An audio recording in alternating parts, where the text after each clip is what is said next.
আসসালামু আলাইকুম রহমতুল্লাহি আবরকাতুহু। আজকে আমি ওই সকল বন্ধুদের জন্য এমন একটা আলোচনা নিয়ে আসছি যেনাদের পেটের সমস্যা, যেনাদের আলসার হয়েছে, প্রচণ্ড গ্যাসের সমস্যা, যার কারণে পেট ব্যথা করে, পেট ফাঁপা হয়ে থাকে। আমি তাদের নিয়ে আজকে আলোচনা করবো ইনশাআল্লাহ। আসলে আমরা যদি খানার ক্ষেত্রে বিশ্বনবী সুন্নাহকে ফলো করতাম তাহলে আমাদের এত রোগ হতো না। আসলে পেটকে বলা হয় সকল রোগের কেন্দ্রবিন্দু, এখান থেকে সব রোগের সৃষ্টি হয়। যার পেট ভালো তার সব কিছু ভালো। রসুলের সুন্নাত হলো পেটকে ৩ ভাগ করা খানা খাওয়ার সময়, ১ ভাগ খানা দ্বারা ভরপুর, ১ ভাগ পানি দ্বারা, আর ১ ভাগ খালি রাখা। আর পানিটা খানার মাঝে মাঝে একটু একটু খাবো। আর খানা খাওয়ার পরে ৩০ মিনিট বা ৪০ মিনিট পরে আমরা প্রচুর পানি খাবো, তাহলে দেখা যাবে আমাদের গ্যাস হবে না। আমরা যদি খানা খাওয়ার পরেই যদি প্রচুর পানি খাই তাহলে দেখা যাবে যে খানাতে যেগুলো তেল থাকে, যেগুলো তরকারিতে যেগুলো তেল থাকে, অর্থাৎ খানার যত মশলা দেওয়া হয়, পানি খাওয়ার সাথে সাথে সেইগুলো মানে পানির উপরে ভেসে উঠবে, সেখান থেকে গ্যাস সৃষ্টি হবে। আর যাদের সমস্যা হয়ে গেছে, পেটের সমস্যা, আলসার হয়ে গিয়েছে প্রচণ্ড গ্যাসের কারণে, আলসার এটি বলা হয় খাদ্যনালীতে এরকমভাবে খাদ্যনালীতে আপনার কিছু মানে ঘায়ের মতো ওঠে, গুটি গুটি হয়, মানে প্রচণ্ড গ্যাসের কারণে খাদ্যনালীর সমস্যা হয়। এই আলসারটা এটা ভালো করার জন্য আমি আজকে ভিডিও বানাইছি। আসলে আলসার অনেক লক্ষণ আছে। খানা খাওয়ার সময়, খানা খাওয়ার পরেই আলসারের ব্যথা কমে যায়, এবং যখন প্রচণ্ড ক্ষুধা লাগে তখন পেট ব্যথা করে, অনেক সময় পেট ভরা ভরা লাগে। আর প্রচণ্ড গ্যাসের কারণে অনেক সময় বদহজম হয়, গ্যাস্ট্রিকের কারণে পেট ব্যথা করে, পেটে জ্বালা পোড়া করে। তো এগুলো আমাদের অনিয়মের কারণে হয়।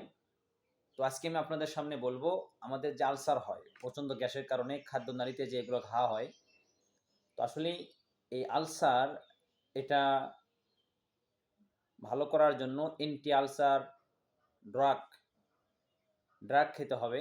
এই ওষুধের ৩টি কাজ রয়েছে। ১ নম্বর কাজ হলো এটি আলসার ভালো করে।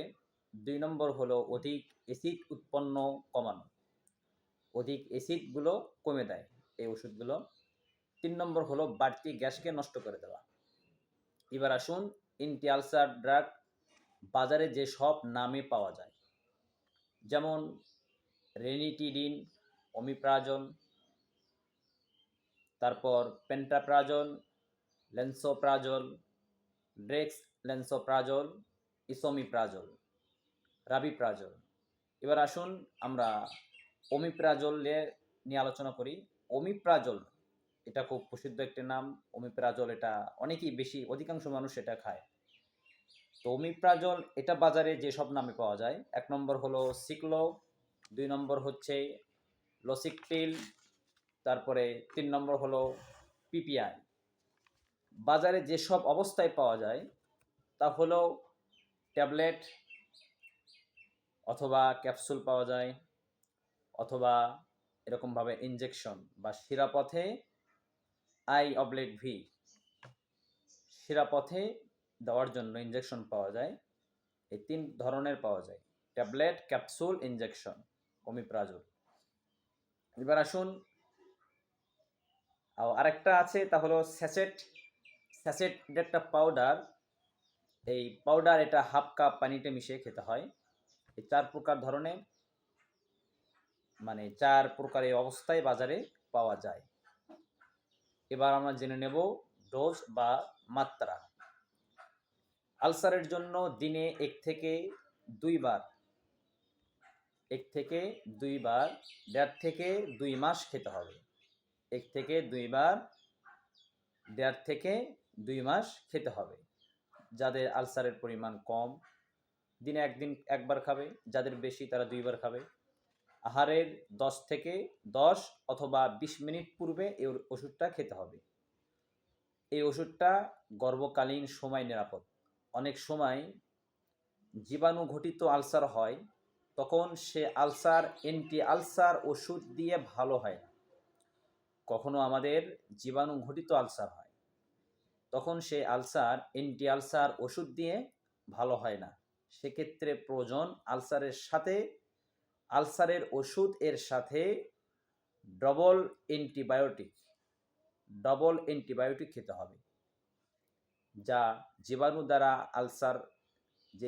দ্বারা আলসার হয় তার নাম হলো এরকমভাবে হেলিকোব্যাকটেরিয়া পাইলোরি, সংক্ষেপে এইচ পাইলোরি বলা হয়। তাহলে আমরা জানলাম অনেক সময় জীবাণু ঘটিত আলসার হয়, ওই সময় আমাদেরকে ডবল অ্যান্টিবায়োটিক খেতে হবে। আলসারের ওষুধের সাথে ডবল অ্যান্টিবায়োটিক এর ওষুধ খেতে হবে, তাহলে আমাদের সে রোগটা ভালো হয়ে যাবে ইনশাআল্লাহ। অ্যান্টি আলসার ওষুধে আলসার ভালো না হলে করণীয়।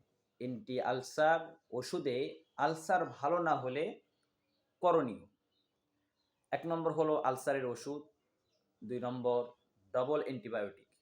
এই 3টি ওষুধকে বাজারে একসাথে পাওয়া যায় এবং একে 3 ড্রাগ রেজিমেন্ট বলে। একে 3 ড্রাগ রেজিমেন্ট বলা হয়। ইহা খেলে আমাদের আলসার একদম ভালো হয়ে যাবে ইনশাআল্লাহ।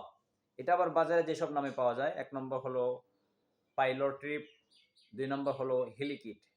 দিনের ডোজ বা মাত্রা: দিনে 2 বার 14 দিন খাবে, আর 14 দিনের পর শুধু আলসারের ওষুধ 1.5 মাস খাবে।